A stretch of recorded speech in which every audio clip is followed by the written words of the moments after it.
بسم الله الرحمن الرحيم سبح لله ما في السماوات وما في الأرض وهو العزيز الحكيم يا أيها الذين آمنوا لم تقولون ما لا تفعلون كبر مقتا عند الله أن تقولوا ما لا تفعلون إن الله يحب الذين يقاتلون في سبيله صفا كأنهم بنيان مرصوص وإذ قال موسى لقومه يا قوم لم تؤذونني وقد تعلمون أني رسول الله إليكم فلما زاغوا أزاغ الله قلوبهم والله لا يهدي القوم الفاسقين وإذ قال عيسى بن مريم يا بني إسرائيل إني رسول الله إليكم مصدقا لما بين يدي من التوراة ومبشرا برسول يأتي من بعد اسمه أحمد فلما جاءهم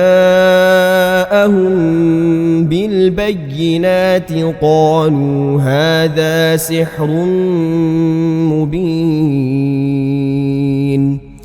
ومن أظلم ممن افترى على الله الكذب وهو يدعى إلى الإسلام والله لا يهدي القوم الظالمين يريدون ليطفئوا نور الله بأفواههم والله متم نوره ولو كره الكافرون هو الذي أرسل رسوله بالهدى ودين الحق ليظهره على الدين كله ولو كره المشركون يا أيها الذين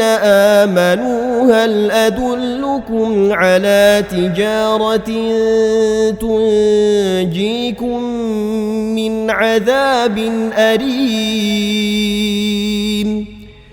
تؤمنون بالله ورسوله وتجاهدون في سبيل الله بأموالكم وأنفسكم ذلكم خير لكم إن كنتم تعلمون يغفر لكم ذنوبكم ويدخلكم جنات تجري من تحتها الأنهار ومساكن طيبة في جنات عدن ذلك الفوز العظيم وأخرى تحبونها نصر من الله وفتح قريب وبشر المؤمنين يا أيها الذين آمنوا كونوا أنصار الله كما قال عيسى بن مريم للحواريين من أنصاري إلى الله قال الحواريون نحن أنصار الله فآمنت طائفة من بني إسرائيل وكفرت طائفة فأيدنا الذين آمنوا على عدوهم فأصبحوا ظاهرين.